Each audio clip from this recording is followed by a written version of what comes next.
नमस्कार, मी Yashpal Sonkamble. Pune times mirror आणि civic मिररच्या या विशेष व्हिडिओमध्ये आपल्या सर्वांचं स्वागत. 1ली ते 5वी साठी हिंदी तिसरी भाषा म्हणून अनिवार्य, पण सक्ती मात्र रद्द. ऐकून तुम्ही थोडंसं आश्चर्यचकित झाला असाल. महाराष्ट्र शासनाने शालेय शिक्षणातील भाषा धोरणामध्ये महत्त्वपूर्ण बदल करत एक नवा शासन निर्णय जाहीर केला आहे. राज्य अभ्यासक्रम आराखडा शालेय शिक्षण 2024 नुसार यापूर्वी इयत्ता 1ली ते 5वी साठी मराठी आणि इंग्रजी माध्यमांच्या शाळांमध्ये हिंदी भाषा तिसरी भाषा म्हणून अनिवार्य करण्याचा जो निर्णय घेण्यात आला होता तो आता मागे घेण्यात आला आहे. पालकांकडून, राजकीय नेत्यांकडून आणि शिक्षक संघटनांकडून झालेल्या तीव्र विरोधामुळे सरकारने हा निर्णय बदलला आहे. नवीन शासन निर्णयानुसार आता इयत्ता 1ली ते 5वी साठी मराठी आणि इंग्रजी माध्यमांच्या शाळांमध्ये हिंदी ही तृतीय भाषा म्हणून अनिवार्य असणार आहे. परंतु विद्यार्थ्यांना हिंदीऐवजी अन्य कोणत्याही भारतीय भाषांपैकी एक भाषा तृतीय भाषा म्हणून शिकण्याची इच्छा असल्यास त्यांना ती शिकण्याची मान्यता दिली जाईल. यासाठी मात्र एक अट ठेवण्यात आली आहे.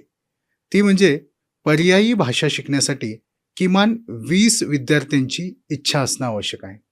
तरच त्यांची एक स्वतंत्र तुकडी करून त्या शिक्षकांना तो विषय त्यांना शिकवता येईल. या बदलामुळे विद्यार्थ्यांच्या आवडीनुसार आणि गरजेनुसार अन्य भारतीय भाषा शिकण्याचा मार्ग आता मोकळा झाला आहे. दरम्यान इयत्ता 1ली पासूनच मराठी आणि इंग्रजी माध्यमांच्या शाळांमध्ये तिसरी भाषा ही हिंदी भाषा अनिवार्य केली. हा निर्णय आज राज्य सरकारने प्रसिद्ध केला आहे. दरम्यान सर्व माध्यमांच्या शाळांमध्ये मराठी भाषा अनिवार्य असेल हे यापूर्वीच स्पष्ट करण्यात आलं होतं आणि तो नियम आता कायम असणार आहे.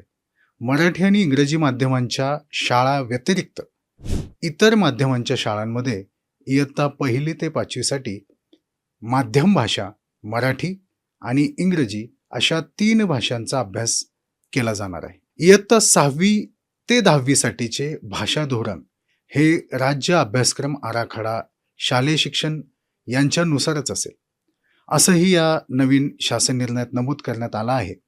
या सर्व कार्यवाहीचे नियोजन आणि अंमलबजावणी शिक्षण आयुक्त सचिंद्र प्रताप सिंह यांच्या स्तरावरून तात्काळ करण्यात येणार आहे. या निर्णयामुळे शिक्षण क्षेत्रातील दीर्घकाळापासून सुरू असलेल्या त्रिभाषा सूत्री चर्चेला आता पूर्णविराम लागला असून विद्यार्थ्यांना त्यांच्या आवडीनुसार भाषा शिकण्याचं आणि निवडण्याचं स्वातंत्र्य मिळणार आहे. तर हा व्हिडिओ तुम्हाला कसा वाटला हे आम्हाला कमेंट बॉक्समध्ये नक्की सांगा. धन्यवाद.